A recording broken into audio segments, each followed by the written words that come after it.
Hello traders, saya Akbar, wakil pialang Phoenix berlisensi Papepti. Market derivatif itu peluang potensi keuntungannya besar banget, namun nggak sedikit juga resikonya. Edukasi dan kondisi yang nggak siap bisa sangat mempengaruhi, sayang banget kan?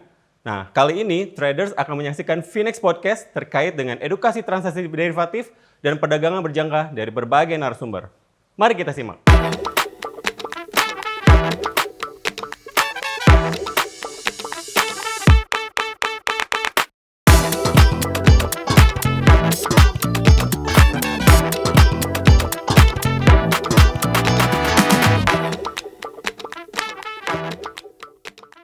Halo guys, selamat datang di podcast pertama Phoenix yang kalian tunggu-tunggu. Kami akan membahas tentang dasar-dasar dari Forex dan yang tidak kalian tahu tentang Forex. Dan topik pembicaraan pertama ini adalah tentang kripto dan Forex. Dan kebetulan nih ada bintang tamu yang luar biasa ya. Ada anak muda, ada anak yang muda juga ya. Satunya berotot, satunya terkenal dengan gayanya yang masih muda dari Amerika ya.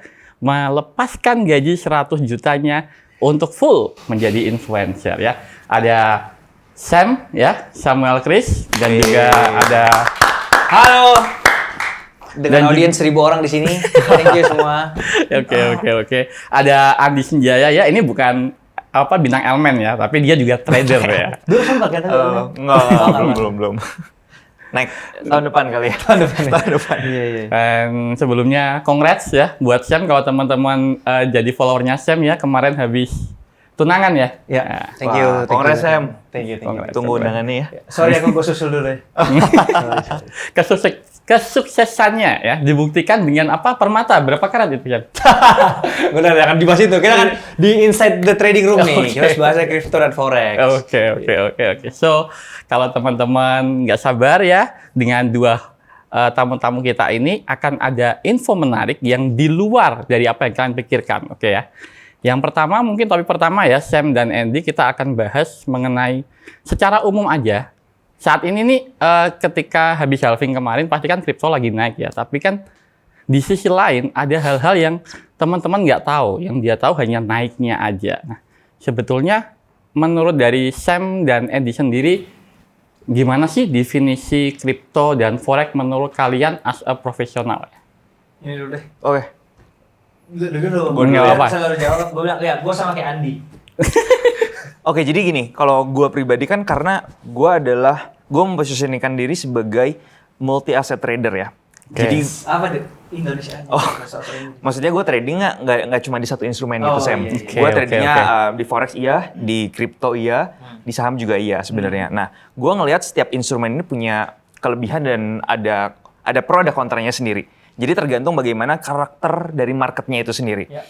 Kalau misalkan di forex misalkan, forex itu adalah salah satu instrumen yang marketnya paling liquid dan paling besar transaksi hariannya.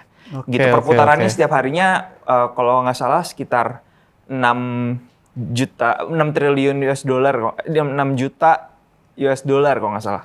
Awas salah data ya, awas. 6 triliun. Jadi apa? 6 triliun itu US dollar ya? US dollar ya? Bukan rupiah ya? Atau yen? Bentar, gue jadi lupa nih.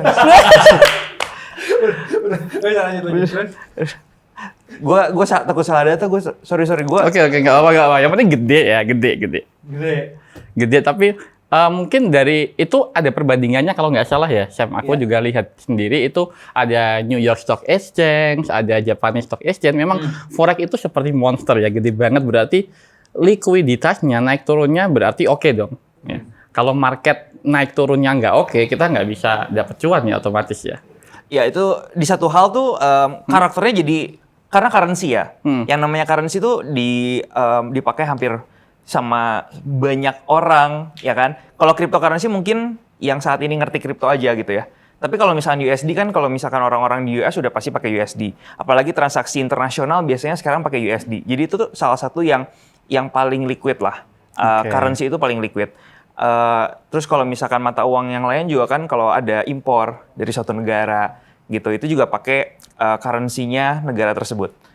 Jadi Nice, lebih banyak yang pakai, bank-bank besar juga transaksi pakai currency gitu.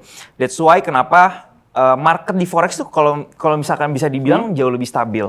Jauh lebih Misalkan stabil kita misalkan kita compare gitu ya, pairnya Euro USD. Itu satu hari paling naiknya ya kurang lebih 1-2% aja sih. Fluktuasinya atau volatilitasnya. Itu yang membedakan. Jadi kalau trading di forex kenapa biasanya tuh satuannya bukan percentage lagi tapi pip gitu. Oh, Jadi pip bentar. itu satuan yang lebih kecil lagi dibanding dengan Mungkin percentage. boleh dibahas dulu ya. PIP itu apa sih sebetulnya PIP? Tunggu sebelum Pip, aku barusan dapat suara-suara dari satelit katanya 4 sampai 6 triliun US dollar. 4 sampai 6 triliun ya? Iya, Oke, itu 6 triliun. datanya tuh. Iya, iya. Iya, iya, 4 sampai iya. 6 Benarnya triliun itu seperti dan itu besar. Market dari forex sendiri Iya, ya, di seluruh benar. dunia ya. Benar. Iya, iya. Lanjut Pip. Iya, jadi PIP itu point in percentage. Jadi PIP itu lebih kecil satuannya daripada percentage gitu. Hitungan PIP itu tuh kalau misalkan ada yang trading forex ini pasti tahu. Jadi kayak nolnya tuh 0,000 berapa itu baru satuannya PIP. Oke. Kurang lebih seperti itu. Jadi kalau di dunia forex atau trading forex kadang-kadang kita nanya gini, cuannya berapa pip gitu, bukan cuannya berapa persen gitu. Oke. Biasanya kayak Dari gitu. Pergerakan harga per harganya jadi ya. Iya, tapi kalau di kripto sendiri itu karena dia punya marketnya baru growing banget gitu ya. Jadi kenapa fluktuasinya bisa luar biasa, kayak kemarin kan baru aja kayak sekali naik 20% ya cryptocurrency ya. Nah, kalau di forex tuh nggak bisa gitu. Dalam satu hari 20% itu sangat jarang. Biasanya kalau 20% satu hari itu wah itu pasti ada something lah dengan currency-nya. Kayak gitu kurang lebih. Oke. Jadi ada perbedaannya, salah satunya itu dari sisi karakter asetnya sendiri. Nah, tapi di mana forex kan ada yang kayak leverage juga kan, kali berapa? Betul. Itu sebenarnya kalau kita sebagai retail trader, kita tuh nggak bisa langsung tradingnya sebenarnya in the real marketnya gitu. Jadi itu adalah produk derivatifnya. Kayak Makanya- kalau di kripto itu namanya futures. Ya, itu adalah futures trading. Iya kan? Jadi itu adalah produk derivatif daripada kita yang sebagai retail itu untuk transaksi gitu. Kalau kita mau coba trading currency. Iya, yang menarik adalah kalau kita bahas tentang kebetulan Sam ya. Sam itu mengangkat topik tentang future, tentang derivatif juga ya. Di Finex itu juga kan kita juga derivatif kan ya. Jadi yang paling menarik adalah kita bisa buy dan juga sell. Betul, Iya kan? betul. Betul. Tapi kalau di kripto dan saham, kalau dia nggak ada future-nya, yang beneran beli kita hanya ada opsi buy ya. Betul. Sedangkan kalau di Finex itu kita bisa, kalau marketnya emang oke ya, kita bisa long ya, bisa buy. Kalau marketnya nggak oke, kita bisa short ya. Berarti bisa profit 2 kali dong. Waktu marketnya oke dan waktu marketnya nggak oke ya. Bener nggak? Kayak gitu ya. Betul. Jadi Oke. ada dua opportunity yang bisa kita lihat gitu. Oke, cakep ya. Nah, ngomong-ngomong masalah yang tadi ya, kenaikannya signifikan, itu mungkin ada kata-kata yang biasa ya untuk para trader, yaitu tentang FOMO ya. Banyak nggak sih yang teman-teman lakukan ya ketika marketnya naik, tiba-tiba itu merahnya juga kenceng. Karena kenaikan kenceng biasanya turunnya juga mengerikan tuh kencengnya. Nah, ada nggak sih pengalaman dari teman-teman tentang semengerikan apa down-nya di kripto? Ada nggak? Dari Sam atau Andi mungkin? Lu pernah bahas. Iya. Di YouTube-nya Sam aku juga pernah lihat ya. Di YouTube Sam aku pernah Jadi lihat. tadi kan udah bahas tentang forex nih kan, mata uang dan lain sebagainya kan. Nah, kalau mungkin di kripto ini mungkin yang masih belum tahu, ini sebenarnya kayak apa ya? Nggak bisa aku bilang sebagai mata uang digital juga karena belum sampai disahkan gitu-gitu kan. Cuman mereka itu memang lebih yang kayak sebuah aset yang komoditas yang ada fungsinya gitu kan. Jadi kayak lebih masing-masing itu ada yang dipakai buat apa, buat AI, buat apa gitu-gitu sih. Dan ini menurutku juga opportunity baru yang kalau orang-orang itu udah pengen diversifikasi ya kan, misalnya udah coba forex di saham, kripto mungkin bisa menjadi salah satu tempat gitu kan. Cuman ya tetap ini sangat-sangat high risk. Jadi benar-benar kalau bisa pakai uang dingin. Nah, masuk ke dalam cerita aku, ini sebenarnya kejadian udah sekarang 2024. Berarti 3 tahun yang lalu lah. Di cycle sebelumnya, 2021 yang pas dia lagi kencang banget sebelum jatuh itu. Oke. Ada salah satu koin micin, ya kan? Benar-benar kecil banget. Ya kan? Nah, itu tuh yang menjadi menggelitik ya, pop up in my mind itu, kok ada koin micin, koin itu. Berarti kan dia sendiri sadar. Sam sendiri sadar berarti kan? Sadar itu Karena- micin artinya. Ya karena gini, di satu sisi aku mau bilang ini adalah koin meme, tapi nggak bisa kita bilang meme juga karena dia tetap ada fungsinya pada saat itu. Oke. Cuman belum masuk ke dalam exchange manapun. Oke. Dia masih pakai DEX ya, kayak PancakeSwap, ya kan? Decentralized exchange. Itu DEX kan, bukan CEX yang market kan? Yes, Yang exchange-nya.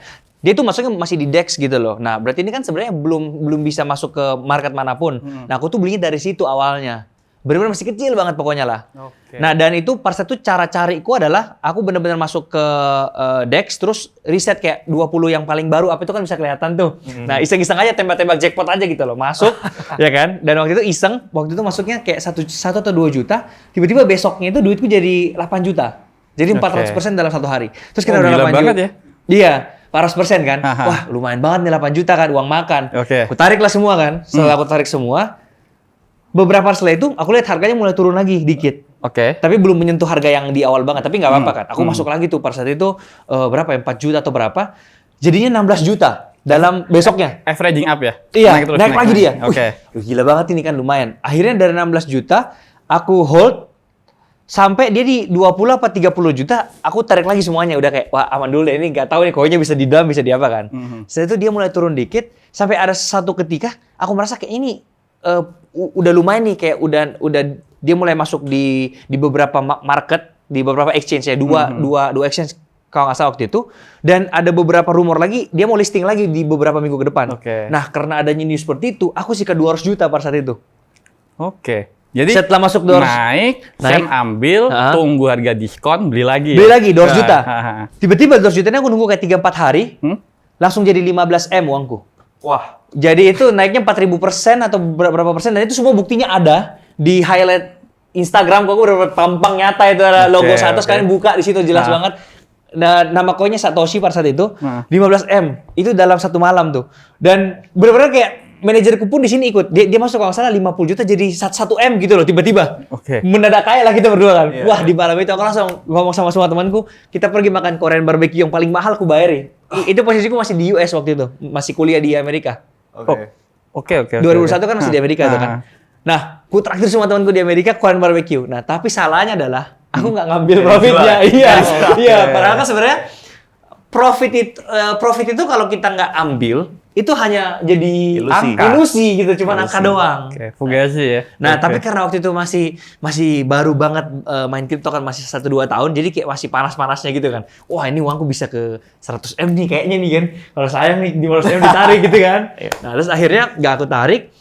Beberapa lama setelah itu, waktu itu peak harganya di $4. Oke. $4 tuh udah peak banget kan, all time high-nya. Lama-lama dia turun ke $3, ke $2. Di $2 pun tuh masih stabil harganya. Kalaupun aku pun udah narik di $2 ini, itu kan udah 7M kan, lumayan banget kan. Yes. Tapi aku malah Masih yakin ya bisa naik ya? Sebenarnya waktu 4M itu aku tarik dikit banget kayak 100-200 juta. Pas dia turun ke $2, aku masukin lagi 200 jutanya ke dalam. I see. Gitu loh, karena berharap semoga dia rebound ke atas gitu kan. Iya. Pada faktanya dia jatuh terus dan gak pernah bangkit lagi. Gitu. Until now. Tapi waktu itu di posisi ya aku masih cuan ratusan juta udah aku ambil lah udah. Jadi nggak sampai rugi. Iya. Tapi lumayan kan dari 15M turun sampai ke ratusan juta kan jauh banget nih hilangnya. Jadi masih untung at the end. Masih untung at the end. masih Untung untung, lah. Tapi nggak sebesar kalau aku waktu itu tidak serakah. Ah, itu di situ kata kuncinya. Tapi nyesel nggak, Sam? Nyesel lah. Nyesel. Cuman mungkin pelajarannya adalah kalau misalnya aku ngambil duit itu 15M di momen itu, bisa aja aku nggak belajar suatu hal gitu loh. Oke. Bisa aja di usia yang masih sangat muda, Bisa aja Sam nggak di sini loh. bisa aja kurang nggak di Dia sini nggak kan? jadi influencer kalau dia Bisa udah aja profit kan? segitu. Iya, bisa aja kayak Bener nggak? bisa aja semua. Jadi mungkin Tuhan udah tahu, oh jalanmu harus belajar dulu nih melalui ini proses ya gitu aja. Nah, tapi akhirnya dari sana aku belajar, oh cara mengatur keuangan tuh kayak gini, cara biar nggak FOMO lagi gini. Jadi sekarang lebih teratur gitu loh. Portonya lebih balance, lebih bisa melihat opportunity-nya, lebih tahu nih TP-nya di mana, ada stop loss-nya dan sebagainya lah. Oke. Tapi trading tuh memang nggak sesimpel itu loh. Jadi cerita yang tadi Sam ceritain, itu kalau kita lihat dari banyak sekali point of view ya. Misalkan kayak gini, Sam tadi udah beli dari modal 200 juta. Kalau misalkan lu pasang target, misalkan 100% atau 2 kali lipat terus lu jual. Besoknya mungkin udah kejual otomatis, kan sekarang canggih ya. Kejual otomatis dan lu cuan 200 juta. Betul. Tapi besoknya ketika lu bangun dan lu lihat cuan 200 juta, lu happy atau enggak? Nah, ketika sebenarnya kalau kita nggak melihat grafiknya naik lagi, mungkin udah happy. That's it. Tapi begitu kita lihat lagi dia sampai 4.000 orang, kita jadi gak happy. Betul. Padahal 200 juta loh. Betul. Ketika lu udah naik nih portofolionya dari 200 juta jadi 400 juta, itu kan sebenarnya dalam satu malam 100%. Tapi kalau kita tahu kenyataannya bisa naik sampai 15 M, lu pasti akan nyesel juga tuh. Bener. Itu satu. Kedua, ketika kita udah di 15 M, kita udah ngerasa euforia gitu kan. Terus kayak kita ngerasa, ini kayaknya masih bisa lebih tinggi lagi, soalnya nggak make sense nih, 200 juta jadi 15 M kan. Akhirnya kita bingung juga dan bimbang juga sebagai trader kan, kayak, ini gue jual, atau gue biarin aja nih, siapa tahu bisa 100 M kayak tadi lu bilang kan.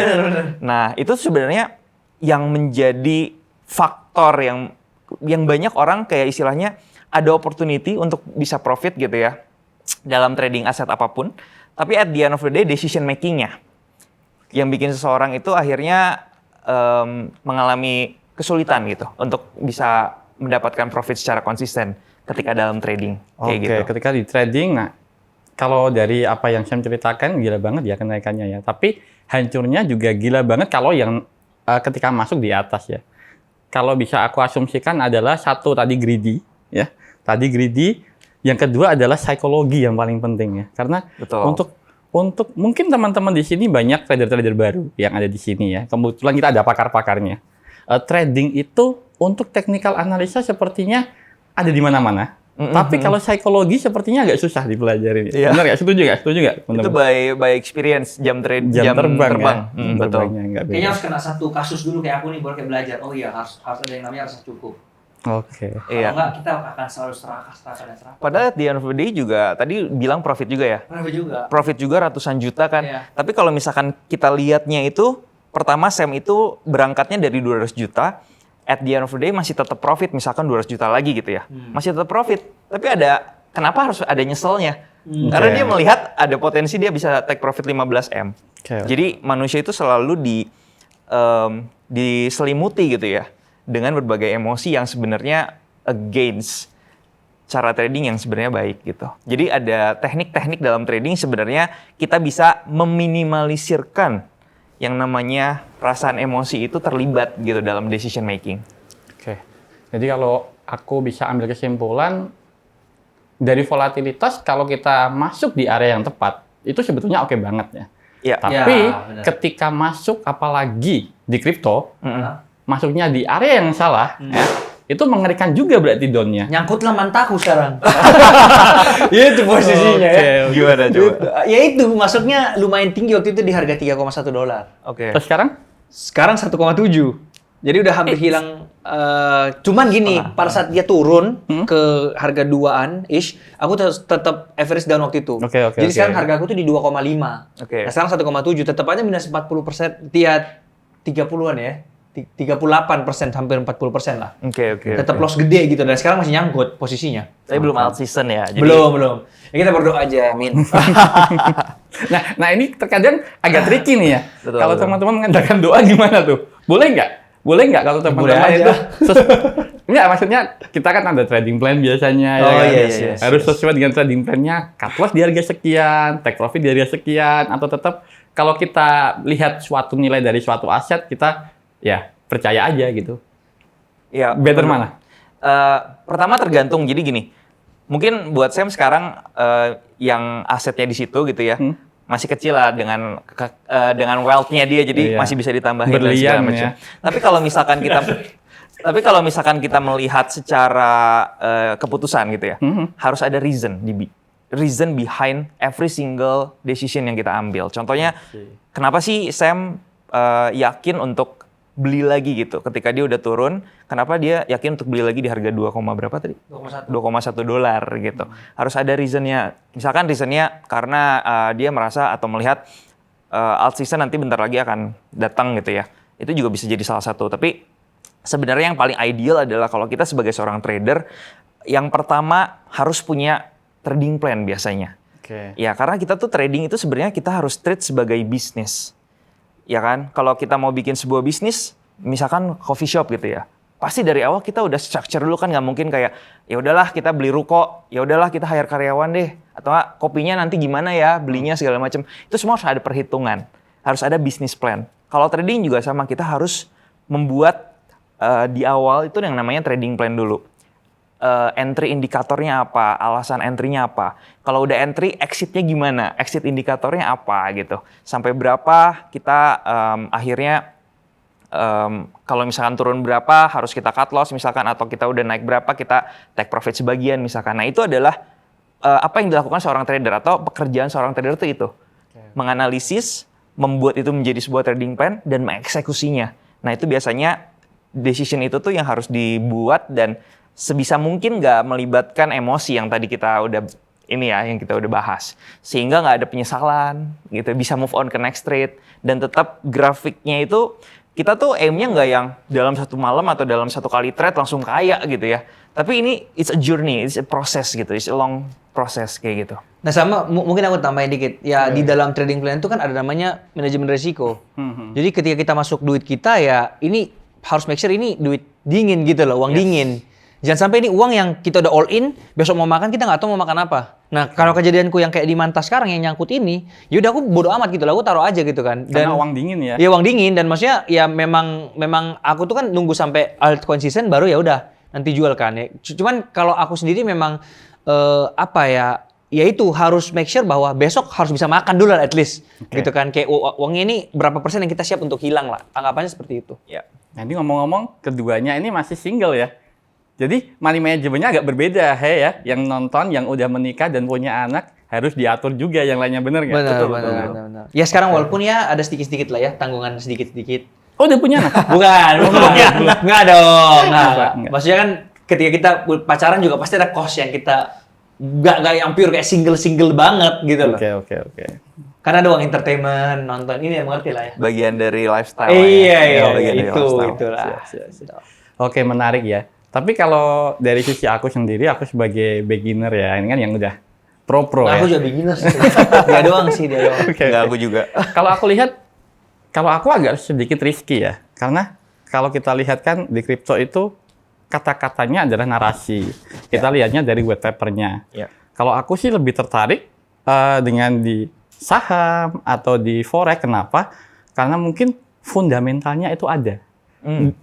Under value-nya itu ada. Menurut teman-teman gimana? Under value-nya ada, fundamentalnya ada, dan menurut aku ada nggak sih perusahaan-perusahaan itu yang sengaja buruk atau negara-negara yang sengaja melaporkan laporan ekonominya buruk, sedangkan kalau kita lihat forex itu likuiditasnya tinggi ya. Artinya adalah kalau kita ngomongin forex negara itu pasti berlomba-lomba menjadikan ekonominya terbaik. Artinya kan lebih aman ya daripada kripto sendiri ya. Yang kalau kita lihat under value-nya nggak ada, narasi aja. Ya ini masih narasi adalah cerita. Which is it's a project. Behind every project itu ada manusia. Betul. Ya kan ya. Berarti ada margin of error-nya juga kan. Betul. Menurut teman-teman gimana? Kalau dari aku, kripto benar-benar dikontrol oleh news sih. Mau kita bilang, oh ini polanya head and shoulder nih. Tahu newsnya besok apa kan langsung nggak ada yang ini kan. Oh udah falling wedge tiba-tiba beda lagi gitu loh. Karena sangat dikontrol sama news. Ya, yang aku takutkan itu soalnya ada aku pernah lihat salah satu ya, correct me if I'm wrong ya. Itu mengharapkan ada yang beli di harga yang lebih tinggi lagi. Misalkan nih, Sam tadi beli di boleh nggak disebut ya produknya ya itu tadi ya ikan ya si ikan itu koin ikan itu di harga $1.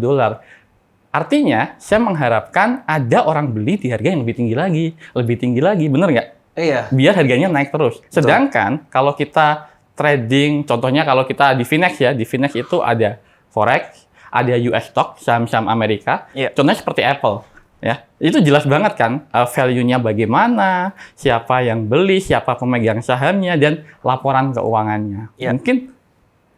Mungkin kalau dari aku lebih better kita ke itu ya, ke forex dan ke mana? Ke saham ya. Menurut teman-teman gimana? Dari sisi fundamentalnya ya, aku lihat ya. Dari sisi under value-nya ya. Sebenarnya kita kalau melihat suatu aset, itu kita harus punya satu alasan juga kenapa kita mau tradingkan satu aset tersebut. Contohnya gini, kalau misalkan ada perdebatan antara, maksudnya kalau cryptocurrency, apakah ada fundamentalnya, atau ada value di belakangnya, terus juga kalau misalkan forex atau currency seperti apa, saham seperti apa. Kalau ini menurut gue pribadi atau personal pribadi, pendekatan gue atau approach gue adalah di setiap adanya volatilitas, di setiap ada supply demand, di setiap harga itu ada potensi bergerak, di situ ada opportunity buat gue, gitu. Yang penting kita tahu gitu ya, kita misalkan pakai broker apa gitu ya, kayak misalkan Finex udah provide untuk trading currency, udah legal juga di Bapepti, artinya udah terjamin gitu ya untuk trading di situ, sehingga kalau dari saya pribadi, karena saya bukan yang istilahnya saya akan pegang aset ini for the whole life gitu ya. Jadi it's a short term sih. Nggak fanatik lah Andy ya. Yang jelas di mana di situ ada kesempatan, risk reward-nya bagus, masuk. Betul. Mungkin kalau dari POV-nya investor beda kali ya. Mereka memang benar-benar attachment-nya kan dengan satu story di belakang project-nya atau asetnya, atau ada underlying ininya, perusahaannya dan segala macam. Jadi point of view-nya berbeda sih kalau dari situ. Kalau gue kenapa makanya gue positioning-nya sebagai multi asset trader karena melihat kemana nih flow-nya sekarang gitu kan. Money flow-nya kemana, berarti ada opportunity di sana, artinya kita bisa memanfaatkan momentum itu. Makanya kenapa sekarang di crypto memang lagi after halving ya. Karena kita after halving sekarang ini memang money flow-nya banyak masuk ke sana sehingga membuat market ini fluktuasinya agak tinggi saat ini. Dan trennya juga lagi positif. Dan based on my research juga beberapa halving yang sebelumnya it's a momentum dan it's a opportunity. Tapi gue akan siapkan juga plan gimana nanti ketika kriptonya winter. Atau ketika kriptonya turun gitu ya. Gue akan cari aset instrumen yang lain yang menurut gue lebih oke ya untuk ditradingin gitu ya secara keseluruhan marketnya.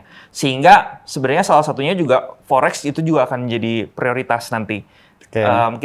Gue masih akan lihat juga nih, saham kan satu arah juga ya. Apakah trennya masih bagus nih ketika nanti kriptonya turun? Apakah money flow-nya balik lagi ke market saham gitu? Tapi kalau misalkan enggak, yang paling stabil menurut gue tetap di forex sih. Forex dan komoditi, gold gitu ya. Apalagi kita bisa tradingnya dua arah. Jadi mau naik mau turun, yang penting kita lihat trennya kemana. That's the opportunity sih. Kayak gitu. Dari Sam gimana?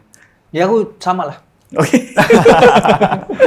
Udah dipanjang lebar juga. Iya. Oke. Jadi bisa kita ambil kesimpulan kalau mungkin ya sebagai teman-teman yang baru masuk di dunia trading itu, di dunia forex mungkin lebih better yang ada value-nya, yang ada ender value-nya sendiri ya.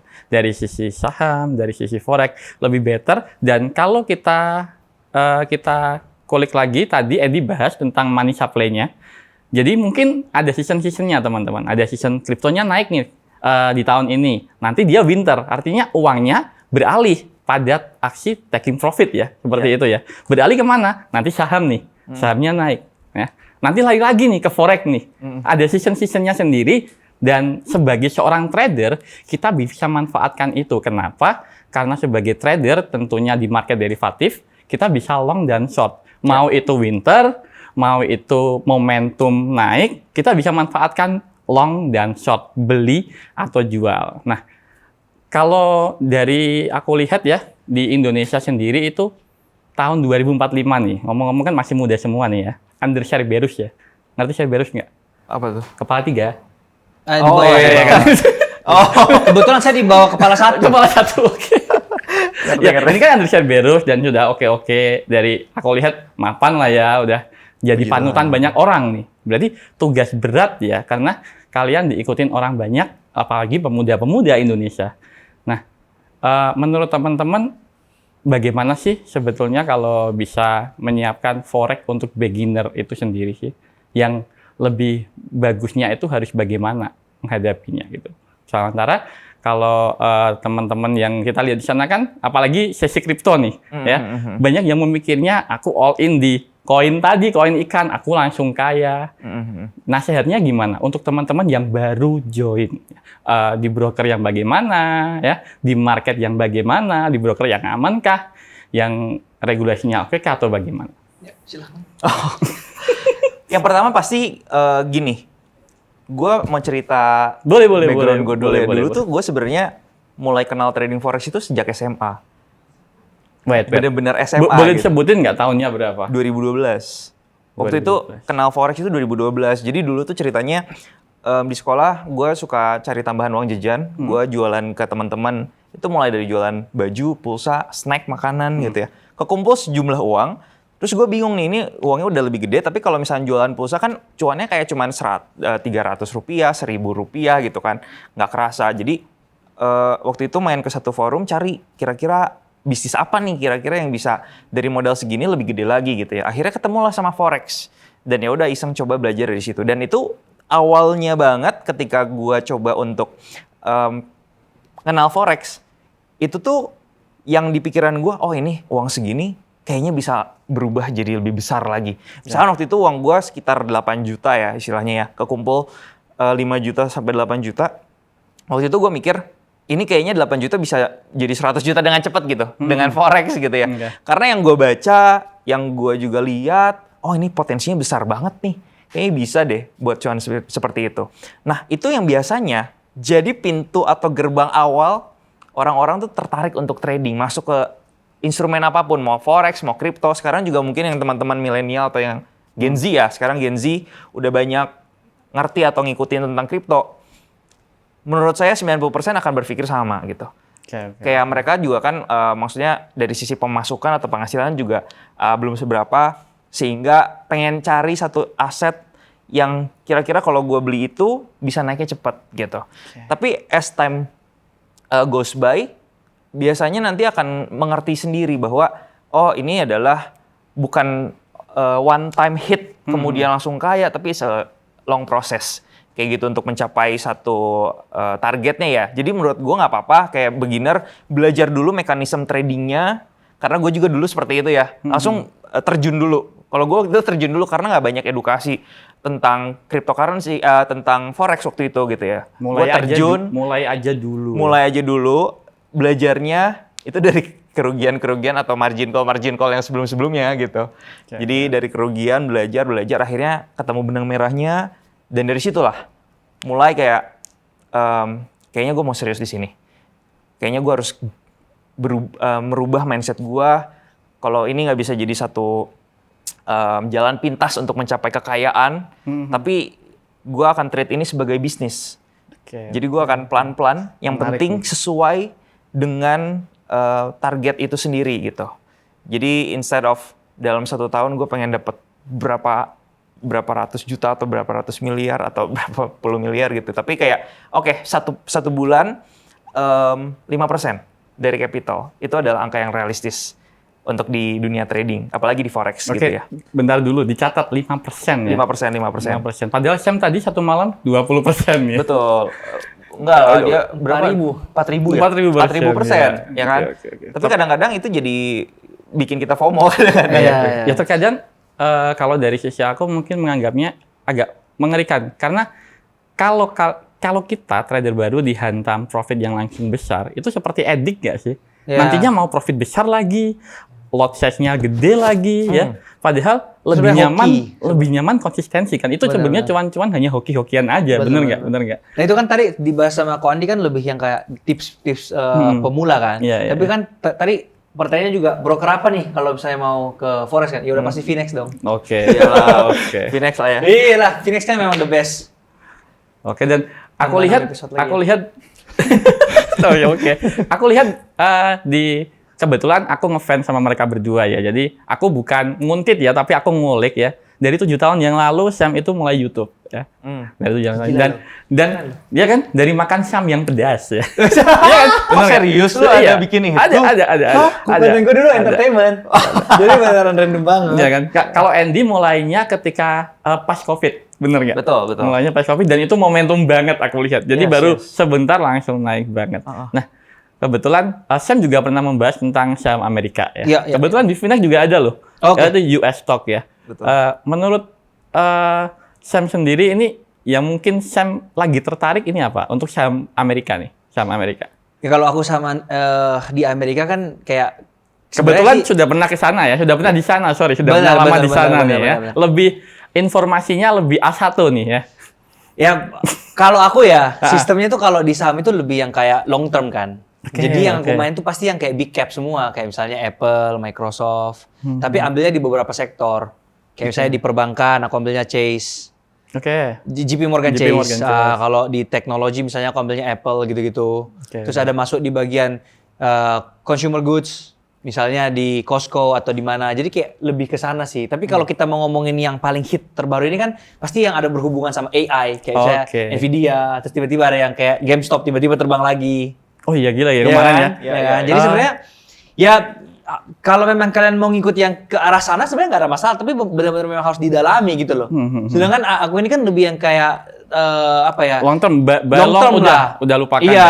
kalau aku yang kayak gitu kan. Oke. Kayak gitu sih kalau aku. Tapi oke juga gitu loh. Kayak saham itu sebenarnya bisa menjadi salah satu portofolio yang menurutku juga cukup menarik untuk di apa namanya buat diversifikasi. Karena kan barusan kalau nggak salah saham Indo juga lagi anjlok semua kan, bank-bank apa itu. Nah itu kalau masuk di situ juga sebenarnya oke juga sih sebenarnya. Harga diskon ya. Iya, gitu sih.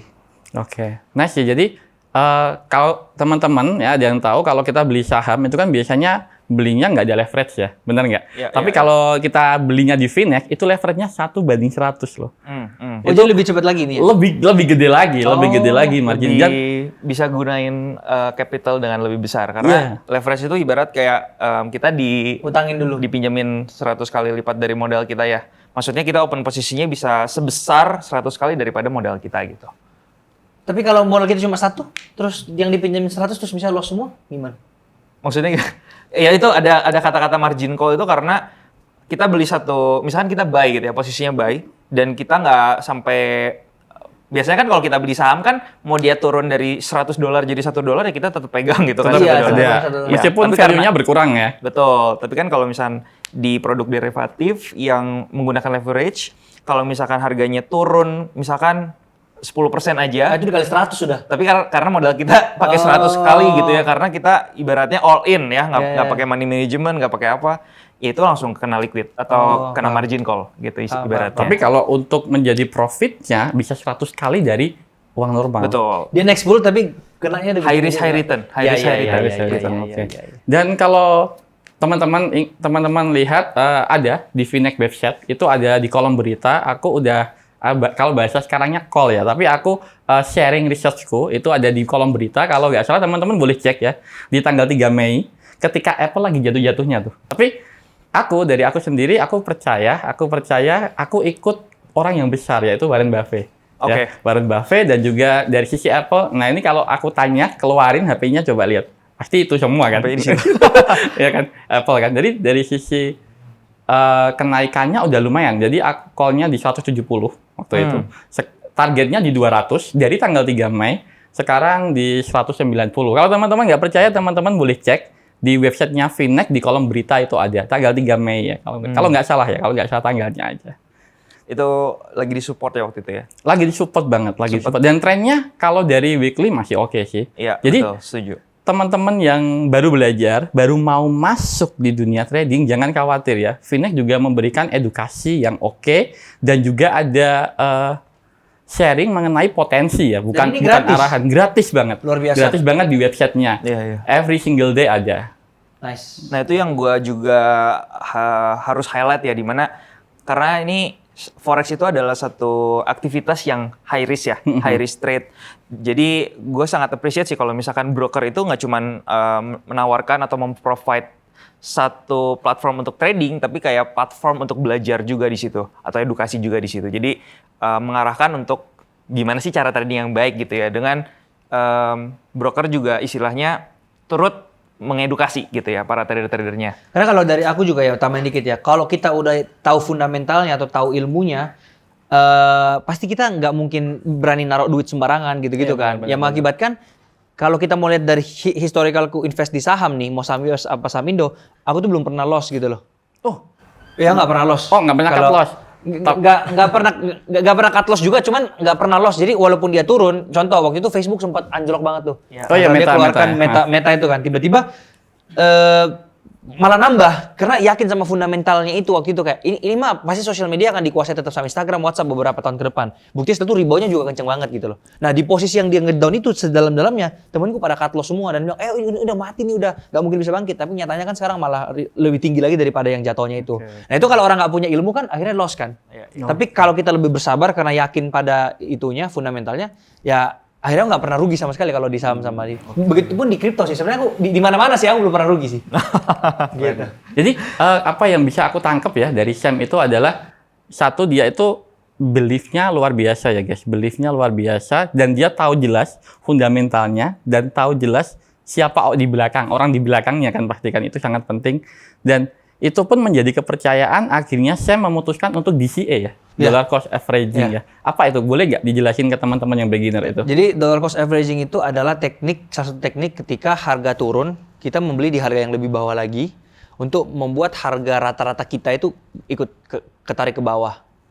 Gitu. Nah, sebenarnya DCA ini kalau misalnya kita mau ngomong di saham misalnya yang buat long term investment Di US stock tepatnya ya. ya, itu bisa aja kita misalnya contoh masuk di Apple misalnya. Itu setiap bulan setiap tanggal 1 kita konsisten aja masuk sebuah nominal yang sama terus setiap bulannya. Nah, karena kalau kita mau tarik dari historical anggaplah 10 atau 20 tahun yang lalu kan pasti kenaikannya naik gitu kan. Jadi itu salah satu teknik lah yang kita bisa buat gitu. Oke, menarik ya. Ini dari sisi US stock ya teman-teman ya. Dari sisi forex tadi juga sudah dibahas oleh Andy ya. Menarik banget. Kenapa? Karena nggak ada negara yang mau negaranya itu mata uangnya melemah, bener nggak? Nggak ada. Jadi semua negara berlomba-lomba untuk apa? Untuk menstabilkan mata uangnya. Akhirnya apa? Kita sebagai trader itu kita ada namanya momentum, kita melihat fundamental atau rilisan berita. Ya, yang merah-merah itu. Jadi untuk teman-teman yang baru mulai jangan khawatir ya. Selama broker teman-teman itu menyediakan edukasi yang terbaik ya, menyediakan informasi yang terbaik tentang fundamental-fundamental yang akan hadir, itu pasti akan membantu teman-teman ya. Jadi kalau di forex itu likuiditasnya tinggi ya, dan ada fundamental-fundamental yang penting yang merah-merah ya kalau nggak salah mungkin bisa dicek di Forex Factory juga. Iya, di news ini ya. Ya, dan di US stock seperti yang Sam katakan tadi udah ada banyak yang dijelaskan, fundamentalnya udah oke, apalagi kalau udah masuk di US stock artinya kalau udah listing udah oke banget tuh. Soalnya aku lihat di negara kita aja yang mau listing yang market cap-nya kecil banyak banget tuh. Itu agak berbahaya nggak sih? Iya, tergantung ininya ya. Maksudnya kita harus lihat dulu tujuan mereka publik itu awalnya apa gitu tujuannya. Jadi kalau misalkan memang dari sisi investor ada yang melihat itu opportunity, tapi juga kita harus mempelajari kayak maksudnya IPO-nya apa gitu kan, dan potensi kedepannya bisnis growth-nya gimana. Itu untuk strategi ya kita ngelihat perusahaan-perusahaan yang mau IPO Supaya kayak nggak jadi tempat buat mereka exit aja gitu kan. Iya. Kita masuk mereka exit.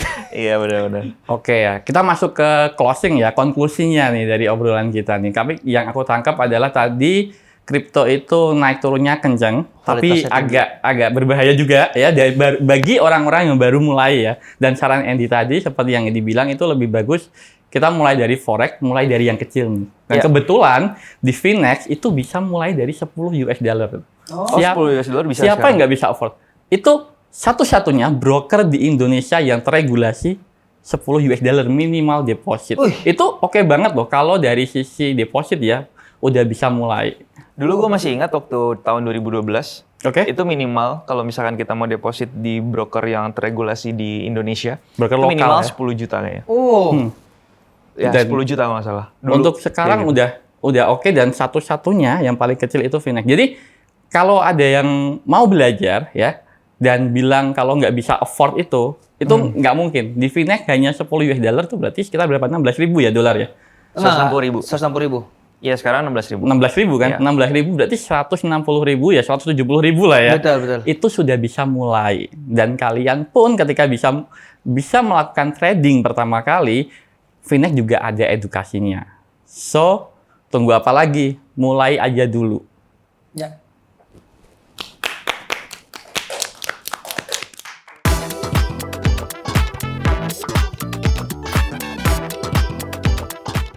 Terima kasih telah menonton podcast edukasi kali ini. Semoga trader termotivasi. Podcast ini diselenggarakan oleh Finex, broker lokal terpercaya karena sudah berlisensi, terdaftar, dan diawasi oleh Bapepti. Trading aman nyaman cuan, Finex, your trading lifestyle.